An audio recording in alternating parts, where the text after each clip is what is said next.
Bien, donc nous en étions arrivés un peu vers le bas de la page 191.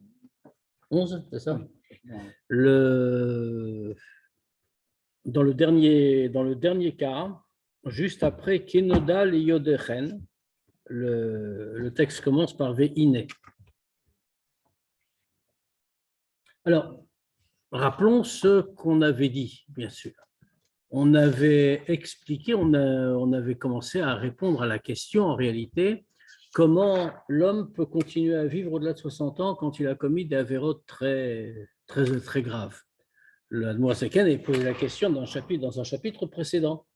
Il avait dit, on voit que, les Chachamim nous disent que quand quelqu'un est passible d'une peine de karet ou de mort prononcée par Dieu lui-même, mitabide shamaim, dans ces deux cas-là, il ne peut pas vivre au-delà de 50 ou de 60 ans au maximum.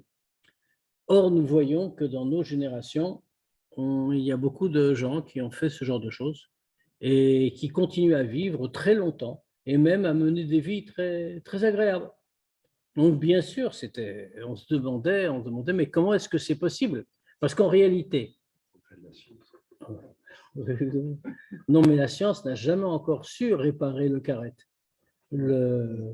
Puisque n'oublions pas comment ça fonctionne, ce n'est pas une punition en réalité. C'est une vraie conséquence des actes. Chaque juif est lié à Dieu par une corde spirituelle, pour employer cette image. La peine de karet, on traduit ça par retranchement, mais comme chacun sait, karet, ça veut dire l'échot, couper. Autrement dit, ça signifie que par certains actes très graves, on a directement coupé la corde qui nous relie à Dieu. Ce qui veut dire qu'il n'y a plus de flux de vitalité qui peut parvenir. Donc, dans ce cas-là, alors pour inquiéter tout le monde, on peut nous dire un peu plus loin que c'est pareil même pour des petites avérotes. Ce n'est pas seulement pour les plus grandes dont la Torah nous dit qu'on est passible de la peine de karet. Même pour une petite, ce qui ne veut rien dire. Même le mot petite avéra ne veut rien dire. Mais on va l'utiliser, même pour une avéra dont on pourrait penser, dont on voit dans la halacha, que c'est une avéra de moindre gravité, malgré tout, qu'est-ce qu'on nous dit? On nous dit que c'est comme une corde qui nous relie à Dieu, comme une corde qui est tressée de 613 bras, et à chaque fois qu'on en fera une de ces, entre guillemets, petites mitzvot, qu'on fait une petite, donc avéra, c'est comme si on arrachait un brin de la corde. Et donc, à la fin, et par définition, la corde va se couper d'elle-même, même si on ne l'a pas tranchée d'un coup. C'est la différence avec les grandes avérotes. Ce qui veut dire en tout cas, c'est que le flux de vitalité ne parvient plus. Si le flux de vitalité ne parvient plus, ce n'est même pas une punition, c'est juste une constatation. On ne peut pas vivre. Alors maintenant, le problème est comment est-il possible qu'un homme, donc on observe très concrètement autour de nous, que quelqu'un peut continuer à vivre alors au-delà de 50 ans ou de 60 ans, et alors qu'il a pu faire des choses qui ne le lui permettaient pas. On a dit en réalité, tout cela, c'est ce qu'on a répondu. Alors on va continuer bien sûr sur la réponse avant d'entrer dans le chapitre suivant, dans de nouveaux développements.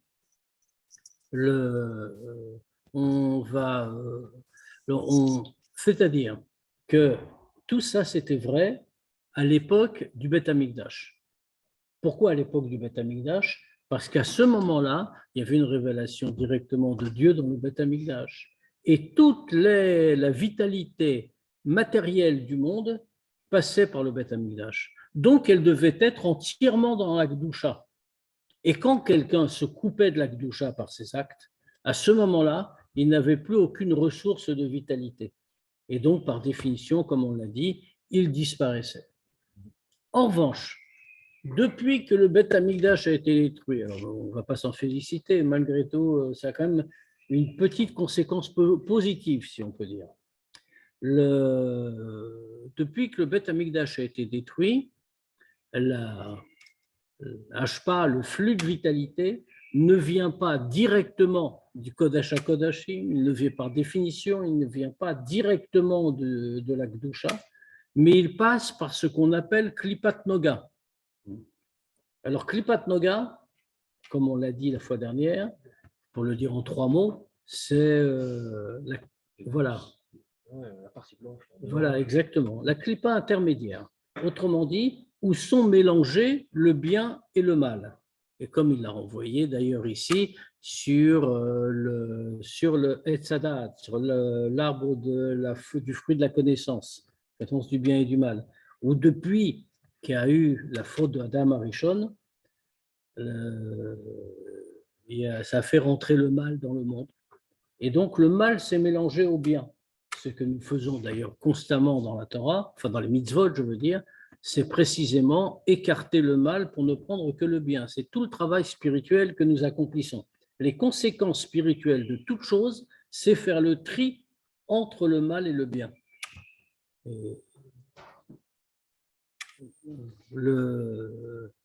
C'est pour ça qu'on en voit plein d'illustrations, même dans les travaux interdits le Shabbat. Un des travaux interdits de Shabbat, c'est borer, trier. Alors ça se traduit de manière très concrète. Je veux dire, on a dans son assiette, c'est la halakha, dans Shulchan Aruch, on a dans son assiette quelque chose qu'on aime et quelque chose qu'on n'aime pas, enfin, dont on veut ou dont on ne veut pas. On n'a pas le droit, par exemple, d'écarter ce qu'on ne veut pas pour prendre ce que l'on aime. Ça s'appelle trier. Or, le tri est interdit le Shabbat. Il y a bien sûr des raisons, c'est même un des travaux de base, puisqu'on sait que les travaux interdits le Shabbat sont au nombre de 39. Toutes les interdictions dérivent de ces 39 travaux de base. D'où est-ce qu'on les connaît? Alors, c'est une liste qui est dans l'Agma. D'où est-ce qu'on les connaît? C'est parce que quand le Shabbat a été ordonné, Moshe Rabbeinu a lancé, ils étaient occupés à la construction du Mishkan, la fabrication des éléments du Mishkan. Et donc, Moshe Rabbeinu a fait passer un appel dans le camp des Juifs pour dire « Arrêtez tous vos travaux ». C'est Shabbat. De là, nous apprenons que ces travaux-là sont interdits le Shabbat. Or, nous, on a répertorié les travaux qu'il y avait à ce moment-là. Ils étaient au nombre de 39. Parmi ces travaux, il y avait le tri. Alors, tout ça est explicité, c'est vraiment très clair dans la Gemara. Comme les Grecs. Pardon? Comme les Grecs, il y a les 39 travaux. Ah oui, non, ça n'a vraiment pas grand-chose à voir. Ils ont peut-être copié sur nous, ça les a peut-être inspirés. Et donc, des travaux très précis. Il y a dedans faire du feu, il y a dedans cuire, etc., etc. Et il y a dedans le tri. Alors, ce qui est intéressant, c'est le tri. Alors, ce qui est intéressant, ce n'est pas tellement le travail, parce qu'on peut comprendre que dans la fabrication du Mishkan, il y a besoin de trier des éléments par rapport à d'autres, etc. Mais il y a quelque chose de plus intéressant, c'est que c'est interdit de le faire le Shabbat. C'est ça qu'il faut regarder. Ça veut dire que l'effort de tri n'a pas lieu le Shabbat. Et qu'au contraire, ce serait une profanation du Shabbat. Pourquoi? Parce qu'avec l'explication qu'on donne ici, l'explication spirituelle, on le comprend très bien en réalité. C'est que le tri, c'est trier le bien du mal. Or, le Shabbat, on ne trie aucun bien du mal. Pourquoi? Parce que le Shabbat est entièrement bien. Donc, il n'y a pas de tri à faire. C'est quelque chose qui est fait par nature. C'est pour ça qu'un juif, normalement, enfin, quand il ressent encore comme un juif, bien sûr, quand il ressent comme un juif, se sent différent le jour du Shabbat. Parce que le Shabbat l'élève au-dessus de son niveau habituel. Il n'y a que le bien qui règne dans le monde. Et donc ça, cette idée de bien trier par rapport au mal, bien cette idée-là n'est possible qu'après la faute de Adam Arishon, qui a introduit le mal dans le monde et fait qu'un mélange apparaît dans le monde entre le bien et le mal. Et à cause de ça, nous devons en vérité, tous nos actes sont destinés à réparer cela.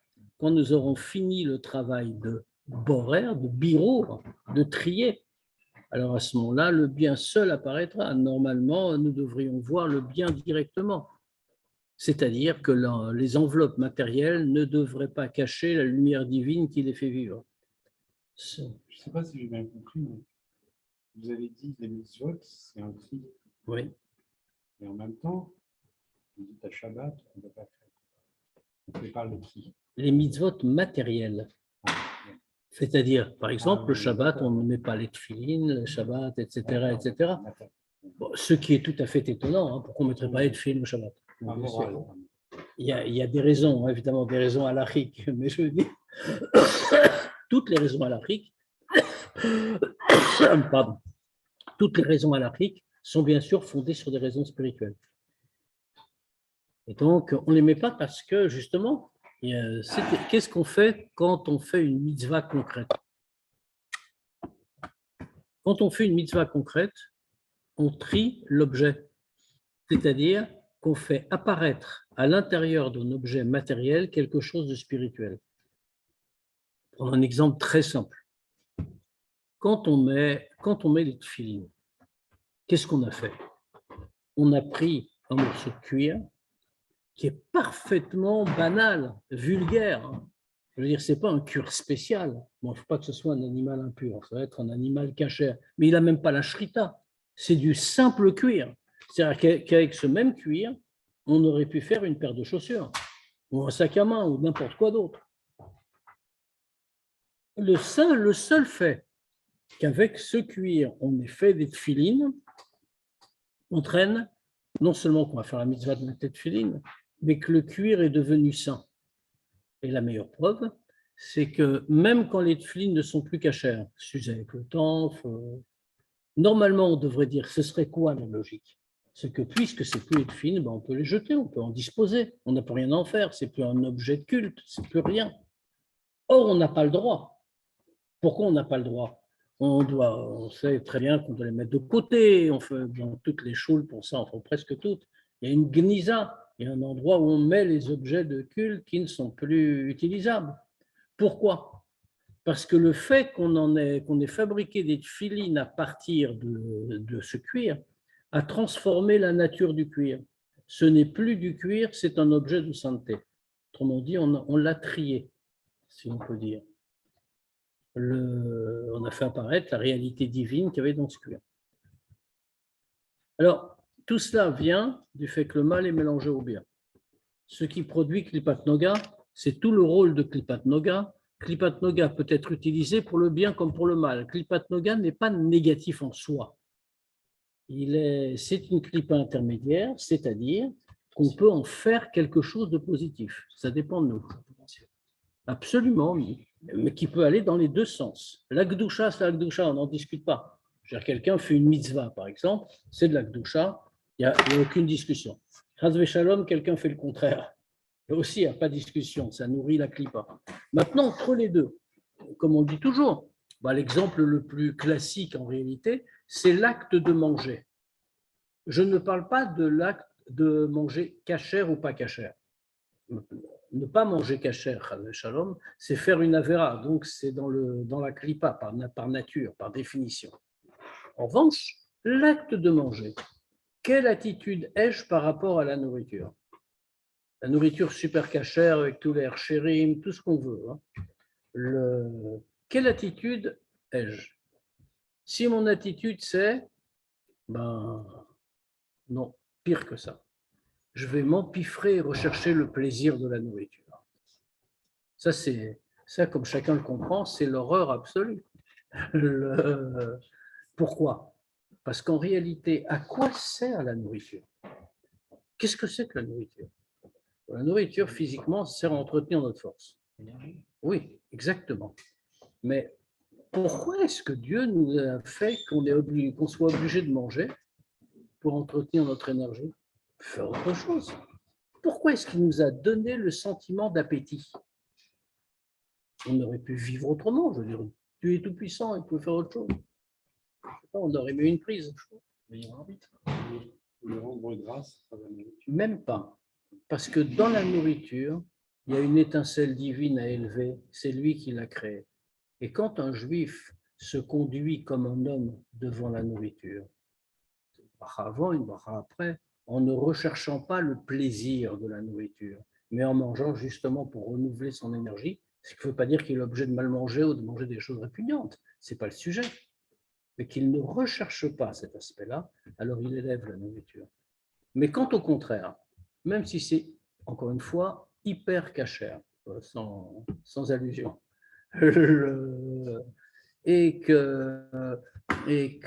mais qu'il s'enfonce dans la recherche du plaisir, il a rabaissé la nourriture. Il s'est comporté comme un animal par rapport à la nourriture et non pas comme un être humain. C'est une question de conscience. Exactement. Et tout ça, c'est toujours pareil. C'est Klipat Noga, parce que l'acte de manger a toujours été le même. C'est l'acte de Klipat Noga en réalité, manger. On a besoin de manger, c'est naturel. C'est la Klipat Noga qui nous pousse à manger. Et c'est bon ce qu'on en fait. C'est-à-dire que soit l'acte va être transformé en Gdusha parfaite, soit il va être transformé en Klipa parfaite. Donc, ça dépend de notre attitude. Alors, et ça, c'est vrai pour toute chose. Hein. C'est vrai pour toute chose.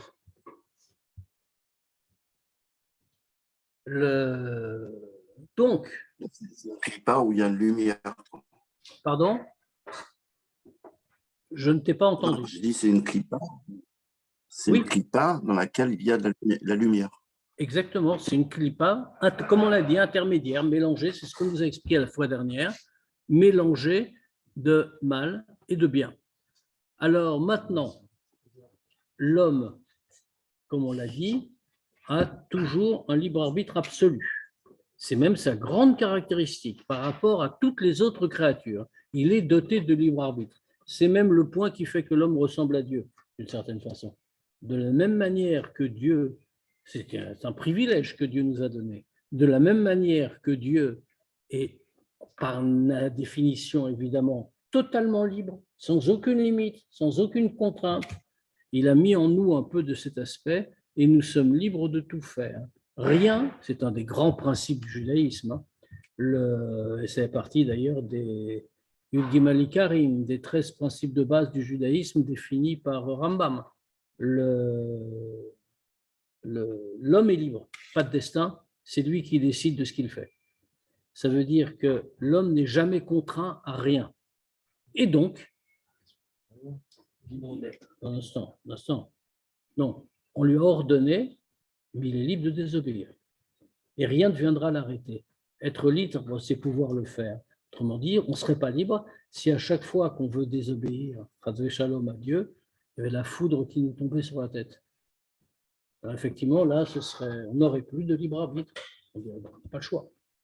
Là, on a le choix. Il y aura des conséquences, parce que tout acte a des conséquences. Mais, fondamentalement, nous sommes libres. Nous pouvons agir contre nature, nous pouvons nous comporter comme des animaux, sans qu'il nous arrive rien. Donc, sans qu'il nous arrive rien de manière visible et immédiate. Donc ici, l'homme étant libre, il peut choisir de recevoir sa vitalité, non pas de la Gdusha, mais de la Klipa. Il vivra aussi. Et depuis la destruction du Beth Amikdash, depuis le Khurban, c'est même un peu pire de ce point de vue-là. Parce qu'auparavant, on recevait malgré tout la vitalité de Klipat Noga. Il y a un peu de Gdusha.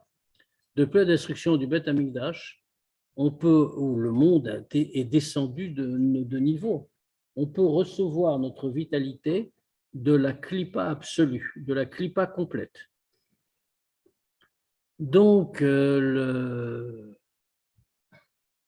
c'est-à-dire que normalement, on va recevoir tout ça. Alors, de la Gdusha, quand on a des pensées convenables, on a des actes convenables, etc., toute notre vitalité vient de la Gdusha. Maintenant, selon le principe qui a été rappelé dans ce qu'on disait la fois dernière, Zé leumadze asa Elokim, Dieu a fait une chose en face de l'autre, c'est-à-dire qu'en face de tous les degrés de la Gdusha, il a mis tous les degrés de la Klipa. Alors, toujours pour la même raison, parce que si ça n'était pas à égalité, l'égalité serait faite, la liberté n'existerait plus. Il faut que pour que la liberté existe, il faut que nous ayons un choix réel. qu'un côté ne soit pas plus puissant que l'autre. C'est pour cela, Zé Leumadze, une chose en face de l'autre. Il y a la Gdusha, il y a la Klippa. Et qui choisit de donner la victoire à un camp? Et pourtant, c'est bien marqué. Oui, vas-y, je C'est bien marqué que les forces du mal sont beaucoup plus fortes que les forces du bien, et que si Dieu ne nous aidait pas, on ne pourrait pas y arriver. Ben justement. Peut-être ça, c'est pas le même sujet. C'est-à-dire que l'égalité est rétablie, puisque les forces de la Klippa sont très grandes.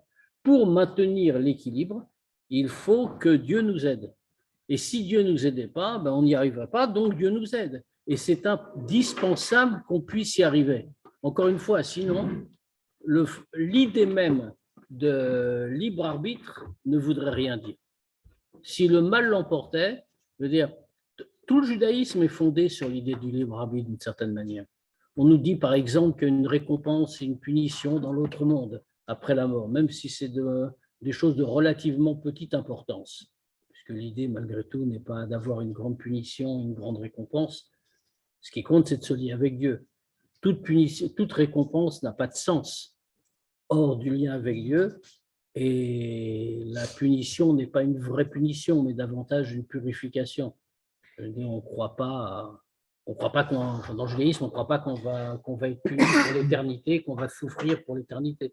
Enfin, cette vision-là est une vision de Dieu qui n'est pas la nôtre, pour une simple raison, c'est que ça fait de Dieu une espèce de père très méchant qui n'aspire qu'à punir ses enfants. Et donc, ici, c'est même pas l'idée de punition de récompense, c'est l'idée de conséquences qui nous préoccupe. Dans tous les cas, tout cela n'est possible, l'évaluation de nos actes n'est possible que si nous sommes totalement libres de les accomplir. Si ce n'est pas le cas, on n'a rien à nous reprocher. Même si après 120 ans, quand on se présente devant le tribunal d'en haut, le Bet Din Shel Ma'ala, et qu'on nous dise, ben voilà, tu as fait ça, ça et ça, c'était très grave, il va t'arriver ça, ça et ça, eh bien, dans ce cas-là, on sera tout à fait en droit, on sera légitime à dire, ce n'est pas notre faute. Tu ne m'as pas mis dans les conditions qui me permettaient d'agir. Le mal était trop puissant, le bien n'était pas aussi puissant que lui. Comment aurais-je pu résister? Et l'argument est parfaitement juste. Donc cet argument-là, il ne faut pas le garder en tête parce que Dieu nous l'a retiré a priori. Tout est à égalité et c'est nous qui décidons. C'est la première fonction de l'intelligence. On parle toujours dans le Tanya de Nefesh Elokit, Nefesh Abahamit, l'âme divine, l'âme animale, mais il ne faut pas oublier qu'entre les deux, il y a ce qu'on appelle Nefesh Asirlit, l'âme intellectuelle, qui est là précisément pour faire le choix entre suivre l'âme animale ou suivre l'âme divine. Et ça, c'est nous qui le faisons tout seul. Enfin, tout seul. L'aide de Dieu et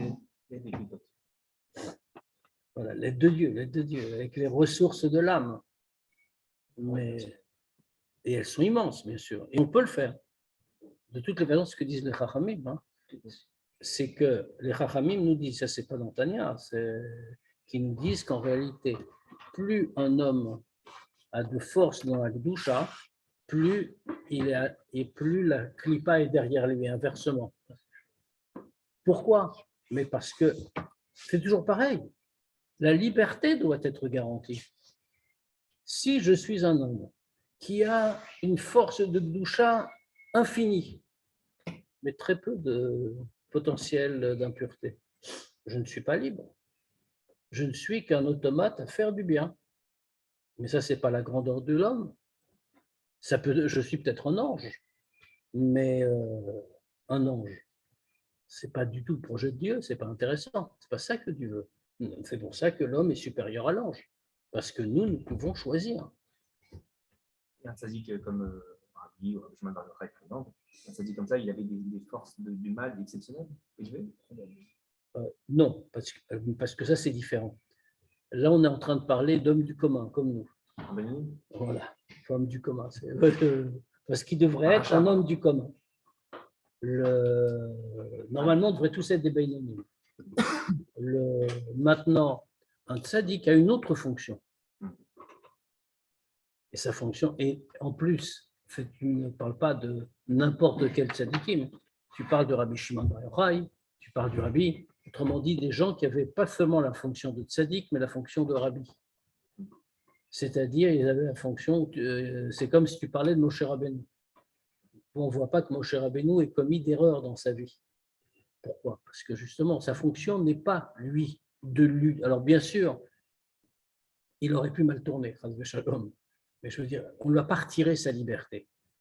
Mais il était en capacité de transformer tout et de guider le peuple juif. Et sa fonction à lui n'était pas de mener la bataille contre son propre mal, mais de mener une bataille plus générale. Mais bon, nous ne sommes pas tous des Moshe Rabbeinu, ni Shimon Bar Yochai. Ah, mais hein, on va dire que le chemin est long, mais si on part plus tôt, on arrivera plus vite. On prend des raccourcis. Voilà, non, les raccourcis n'existent pas. Hein. Si on a, mais c'est Messirut Nefesh, pas. Il y a toujours l'histoire que je raconte tout le temps, celle de Rabbi Elazar ben Dourdaya. Une histoire très connue, l'histoire de la Gemara. Rabbi Elazar ben Dourdaya était un homme qui vivait à l'époque de Rabbi Yehuda Anassi. Donc on est au temps des Romains. Et c'était un homme qui était extrêmement bas spirituellement. Il avait enfreint, nous dit-on, toutes les avérotes possibles. Et puis un jour, il était occupé à accomplir une nouvelle avec une autre personne.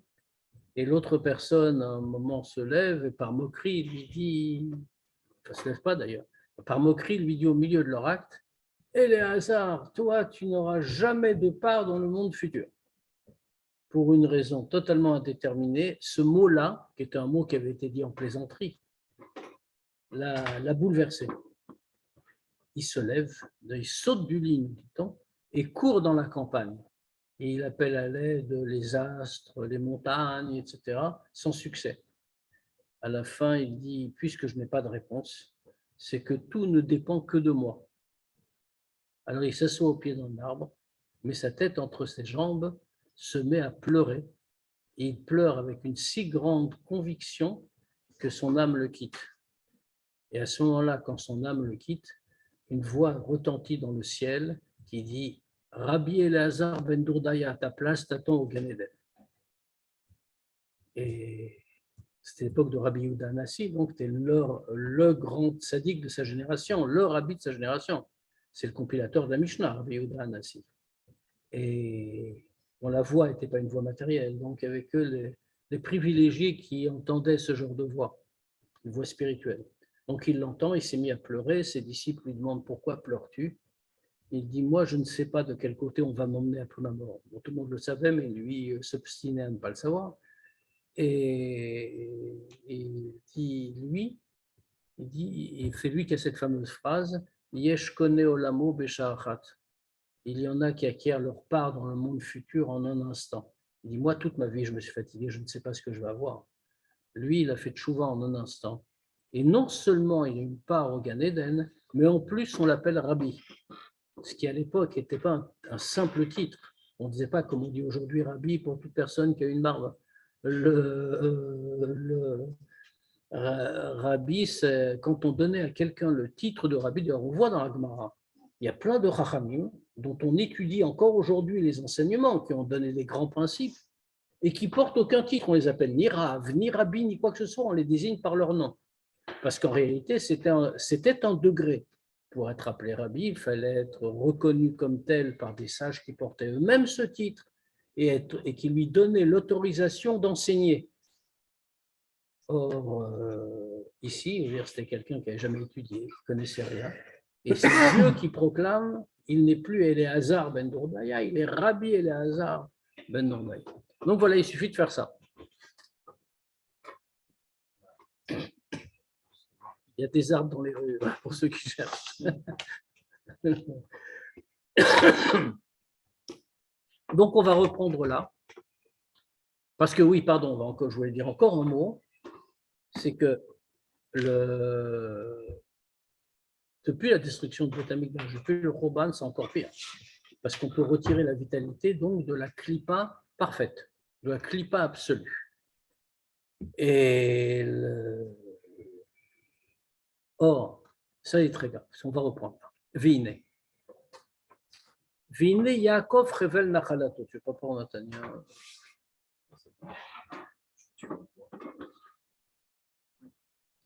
Vine Yaakov Revel Nachalato. Or, il est écrit Yaakov est la corde de son héritage. Alors, l'expression est intéressante. On l'a déjà rencontrée, cette expression-là. Pourquoi compare-t-on Yaakov à Revel, à une corde? C'est-à-dire une corde de son héritage, une corde qui réunit à Dieu. Alderer Machal. Comme par exemple,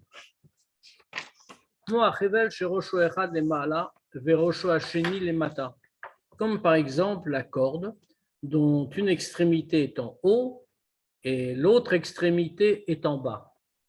Im yimshoch adam berosho hasheni, yenanea veimshach acharav gam rosho harishon, kmo she'efshar lo leimashech.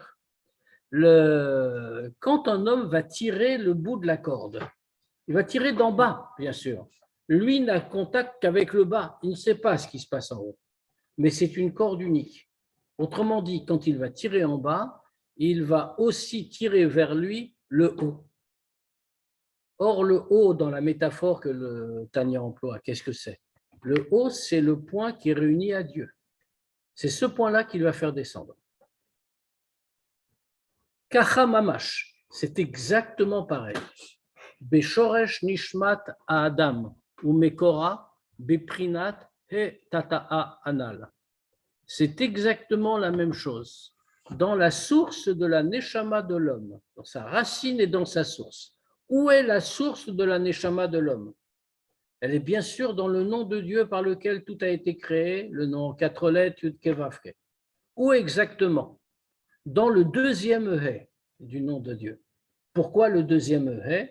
Parce que ce deuxième He, ce qu'on appelle le He Tata'a, le He inférieur, comme on l'avait dit, c'est le degré de Malchut dans les sphirotes. Or, le degré de Malchut, c'est ce degré-là par lequel Dieu est en contact, si l'on peut dire, avec le monde, par lequel il crée le monde. C'est pour ça qu'il porte le nom de Malchut, parce que Ein Meler Bloam, il n'existe pas de roi sans peuple. Autrement dit, c'est par cette sphira, qui est la dernière des sphirotes, que toute la création et tout le flux de vitalité qui crée les mondes matériels et spirituels passe par la lettre He. Et particulièrement, l'âme juive est enracinée, gravée de la lettre He. C'est ce qu'on veut nous dire quand on trouve dans les textes écrits que la Neshama est gravée mitachat kiseh hakavod, sous le trône de gloire de Dieu. C'est de ce degré-là qu'on parle. Mais de quoi parle-t-on? On parle du Shem Havayé, on parle du nom de Dieu. Alors, il faut mesurer toute l'ampleur de ce qu'on est en train de dire. C'est-à-dire que quand un homme tire la corde en question, Revel Nachalato, il tire la corde, alors que va-t-il se passer?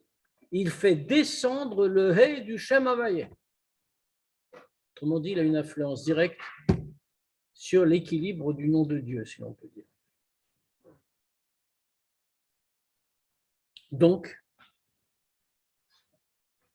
dans ce cas-là, on a dit dans la source de son âme, dont la source est dans le He Tata'a Anal, ou Mamshich ou Morid Ashpa'ata, Aliede Ma'asavaraim Marshavotav, dans ce cas-là, il est en train d'attirer et de faire descendre le flux de vitalité par les mauvaises actions ou les mauvaises pensées qu'il a pu avoir. Ce ne sont pas seulement les actions qui sont en cause. Hein. D'une certaine manière, la pensée, c'est encore plus grave que l'action, comme on l'avait dit. Parce que, alors, encore une fois, il faut bien distinguer. Halachiquement, il est bien évident qu'une avéra en pensée n'est pas punissable. Ce n'est que de la pensée. Halachiquement parlant, on regarde l'acte. Autrement dit, un homme peut penser à des choses immorales. Tant qu'il ne les a pas faites, il ne les a pas faites, il n'a pas fait la avéra. Oui. Oui, mais vous avez dit la dernière fois que la pensée était plus importante. Voilà. Alors, ça, c'était du point de vue de la halacha. Mais du point de vue spirituel, la pensée, dans un certain sens, est plus grave parce qu'elle va toucher des éléments plus subtils de l'homme, plus profonds. Finalement, l'action, c'est une action. Tout le monde dit, je me suis sali les mains, c'est facile de me lever. Faut se figurer, bien sûr. Mais on ne peut pas dire qu'on peut faire la vera concrètement sans y penser. Ça ne marche pas dans ce sens-là. Mais quand, au contraire, la souillure vient intérieurement, il est beaucoup plus difficile de s'en débarrasser. Donc, du point de vue spirituel, la pensée, c'est encore plus grave, même si halachiquement, ça ne l'est pas, bien sûr. Mais dans tous les cas, ça a le même effet. C'est-à-dire qu'il va faire, par ses mauvaises actions et ses mauvaises pensées, il va faire les descendre le hé du Shem Havayé à Tor Echalot à Sitra Ahara, jusqu'à l'intérieur des palais de la Sitra Ahara, c'est-à-dire de la Klipa. Kaviachol, si on peut dire. Chez Misham, Mekabel, Marshota ou Massa. Pourquoi les palais de la Sitra Ahara? Parce que c'est de là qu'il a reçu ses pensées, ses actions. Qu'est-ce qui inspire? Toute action, tout acte, toute pensée a besoin d'une vitalité pour exister.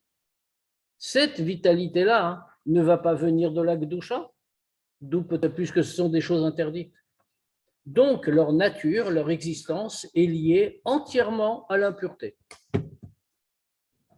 Donc, il va faire descendre le Shem Havayé, le Hé, le deuxième Hé de Shem Havayé, dans le degré d'où il a pris la force d'accomplir cet acte ou d'avoir cette pensée. C'est les degrés spirituels de la Sitra Ahara. On fait une figure traditionnelle, on parle de Echalot Agdusha, les palais de la sainteté, les palais de la Sitra Ahara, pour opposer les degrés.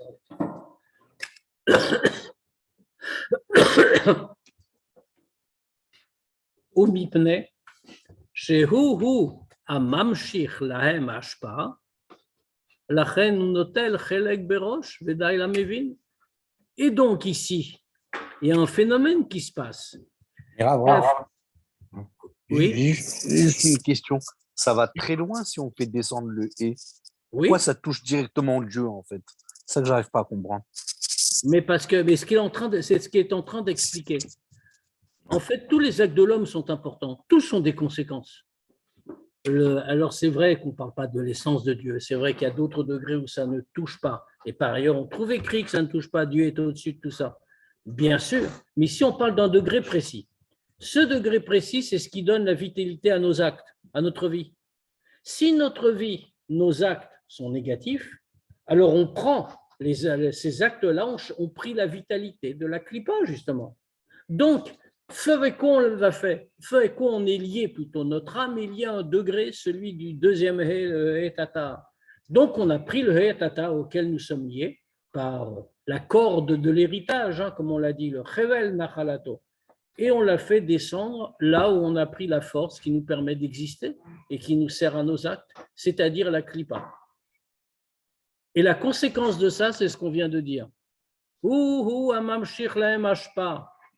C'est l'homme qui a fait descendre ce flux de vitalité. Où ça? Dans la klipa, dans l'impureté. On l'avait expliqué la fois dernière. On avait dit, la klipa recherche toujours de la vitalité, constamment. Pourquoi elle recherche de la vitalité?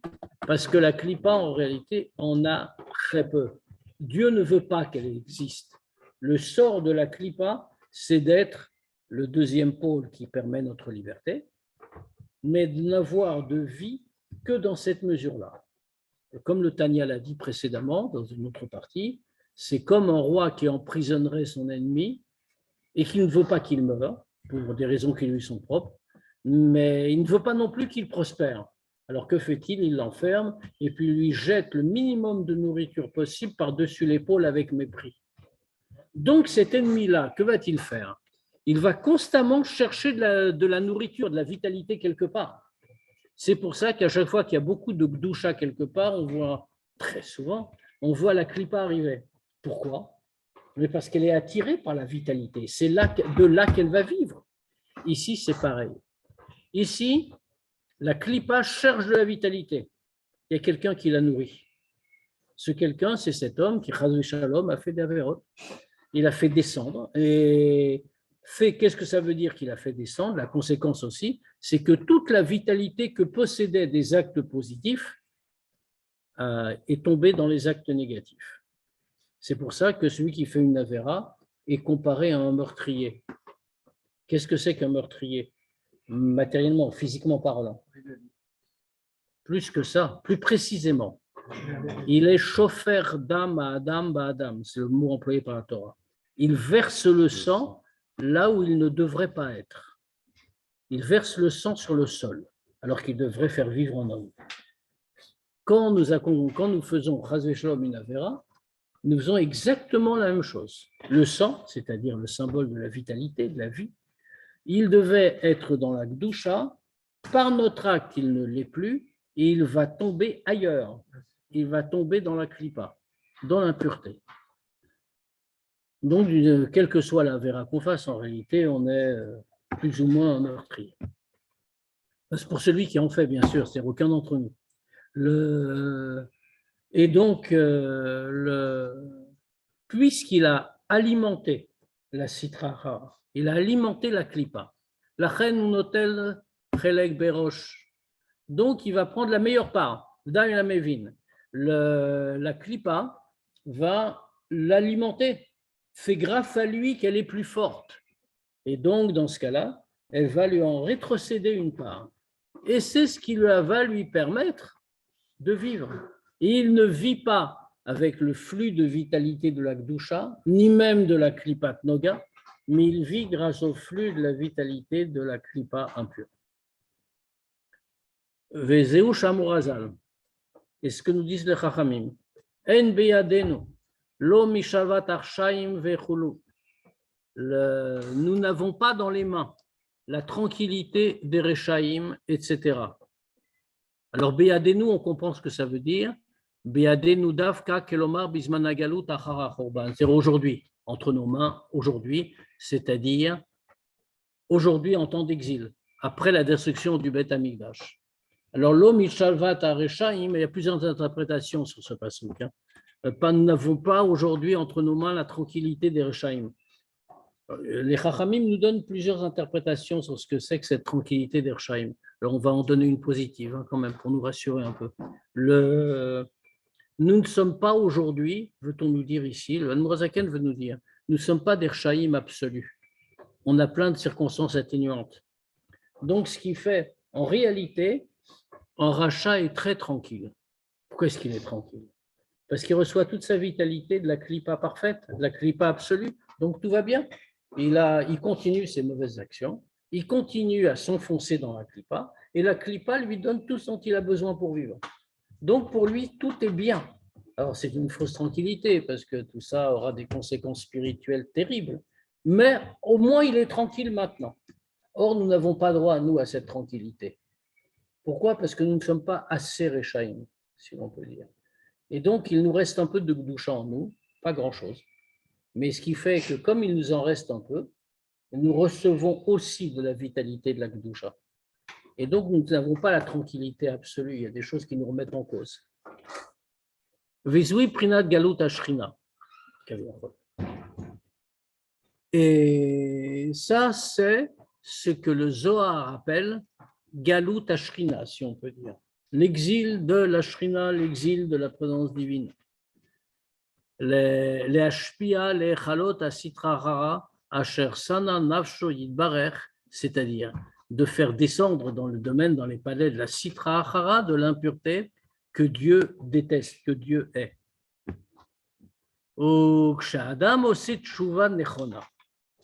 Maintenant, malgré tout, ça veut dire qu'on a fait, malheureusement, Chas v'Shalom, ce pouvoir de faire descendre très bas la présence divine. De littéralement, vous avez remarqué les mots que l'Hanmourazaken a employés.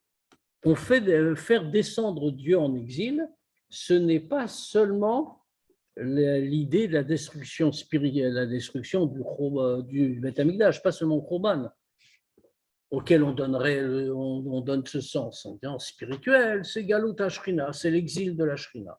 Ce qui est vrai aussi, c'est aussi le pshat. Mais on nous dit ici beaucoup plus que quand un juif commet une avéra, il fait descendre le He Tata, le deuxième He du nom de Dieu dans l'impureté pour toutes les raisons qu'on a expliquées. Et donc dans ce cas-là, il met la Shrina, c'est le degré du deuxième He, la Shrina. C'est Malchut, Dieu qui se révèle dans le monde. il fait descendre le deuxième hé du nom de Dieu dans les clipotes, dans l'impureté.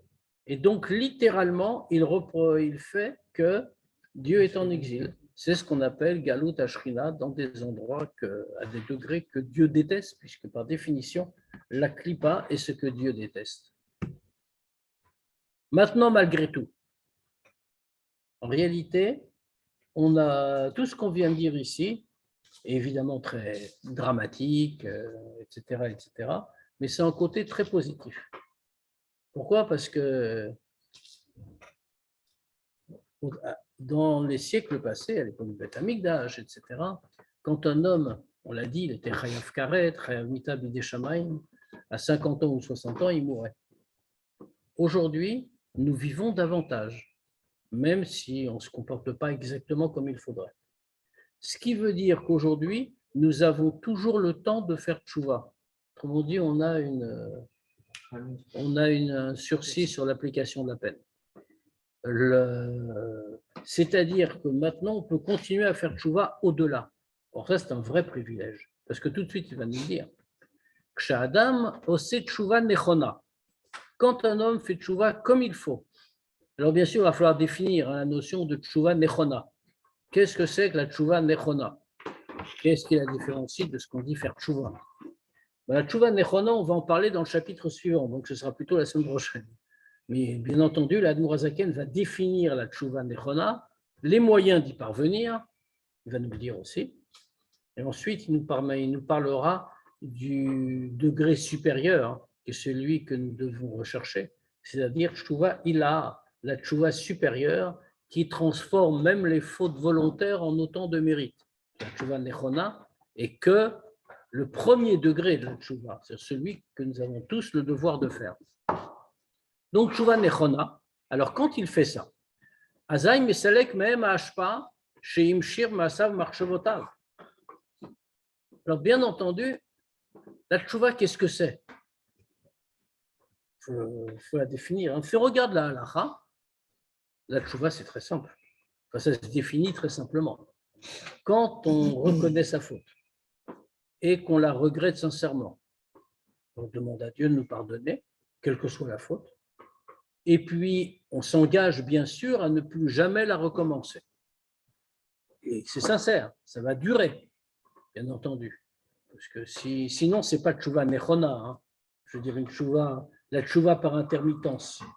Ce n'est pas tchouva nechona. On ne peut pas dire que ce n'est rien. En ce temps-là, il n'a pas fait la vera. Mais ça ne s'appelle pas tchouva. La tchouva nechona fait, lié avec soi-même profondément, c'est un vrai engagement qui ne va jamais bouger, quelles que soient les circonstances. Maintenant, quand on fait ça, Azaï, mais Selek, Mehem Hashpa'a, Sheim Shir Masav Marchotav, par ça, on retire toute la vitalité qu'on a fait descendre par les actes et les pensées. C'est à ça que c'est à la tchouva. Pourquoi? Parce que par sa tchouva, il ramène toute la vitalité qu'il a fait descendre, tout ce que donne la shrina, il a fait retourner à son endroit. Autrement dit, la tchouva ne fait pas seulement du repentir, comme on traduit. C'est vrai, c'est du repentir, bien sûr. Mais c'est un vrai sens spirituel. Et c'est pour ça que la tchouva n'est pas seulement pour celui qui a fait une avéra, mais que c'est pour tout le monde. Le Vézéo, et c'est ça d'ailleurs ce qu'on nous a dit au début du Igeret HaTchouva. Le mot tchouva se divise en deux. Tachouv, et puis plus loin, hé. Il y a un hé à la fin. Tachouv ke, ramener le hé. Tachouv ke tataha, ramener le hé inférieur du nom de Dieu, mais prinat galout de son degré d'exil où on l'a fait descendre. Ou kmoshekatouv, et comme il est écrit, Veshav avaye lokecha et shvutra, comme il est écrit à propos du retour des exilés du peuple juif. Donc, cette idée de galout, on l'a traduit en spirituel, comme on l'a vu. Et il est écrit Veshav. Veshav veut dire il va retourner. Donc, ton Dieu, il va retourner tes exils, ton exil. La phrase, y compris en hébreu, et elle n'est pas correcte grammaticalement. on ne devrait pas, on n'aurait pas dû. Si on voulait simplement dire ça, il ne fallait pas écrire Veshav, il va retourner, mais on aurait dû écrire, les Chachamim le disent, Ve'eshiv, il va faire retourner. C'est ce qu'on veut dire dans le sens simple. Il va faire retourner, il va ramener tes exils. C'est comme ça que c'est traduit en général, de toute façon, ça ne veut rien dire. Mais la traduction est fausse, volontairement fausse, mais elle est fausse. Donc, quel est le sens de ce passage? Veshava vaye lokecha et shvutra. Donc, et Dieu va retourner shvutra tes exils. Klomar, c'est-à-dire im shevutra. Le mot est ici à valeur de im, avec. C'est-à-dire avec shvutra, avec tes exils. Avec ton retour, il va venir, il va revenir. Ou comme à Marazal, comme les Chachamim disent, Veshiv lo ne'emar, il n'est pas écrit, il va faire revenir, mais il va revenir. Qu'est-ce que ça signifie? Ça veut dire que quand un juif fait tchouva nechona, comme on a dit, et qu'il ramène toute la vitalité à la shrina, toute la vitalité que lui a fait descendre, quand il fait tchouva lui, il ramène en même temps toutes les conséquences, il le fait revenir à la shrina, et de cette façon, il la délivre de son exil spirituel. Donc, il nous reste à définir ce que c'est que la tchouva nechona, comment est-ce qu'on y parvient. On aura l'occasion de reparler de la tchouva, parce qu'on comprend bien que le sujet de la tchouva est très compliqué. Il y a, pas compliqué, mais complexe, on va dire. Enfin, donc, on reviendra sur cette notion-là. Il y a un sefer du Tzemar Tzedek qui s'appelle Derech Mitzvotecha, qui explique très longuement ce que c'est que vidouille et tchouva, justement, et qui nous parle justement de ce que signifie la tchouva, à quoi ça sert. À part se repentir, bien sûr, ce qui est le premier sens. Mais on va en reparler, et ensuite, Noir Zaken va nous expliquer la méthode, puis nous parler dans la deuxième partie du chapitre de Tchouvaïla. Voilà le programme à venir. Merci beaucoup. Tout, s'il y a des questions, encore une ou deux, on peut répondre, mais sinon, on se donne rendez-vous à jeudi pour la tira du Rabbi. Moi, je voulais dire, c'est pour ça qu'il y a beaucoup de moustiques au séminaire. Je vais faire une blague, c'est pour ça qu'il y a beaucoup de moustiques au séminaire, parce qu'ils cherchent la santé.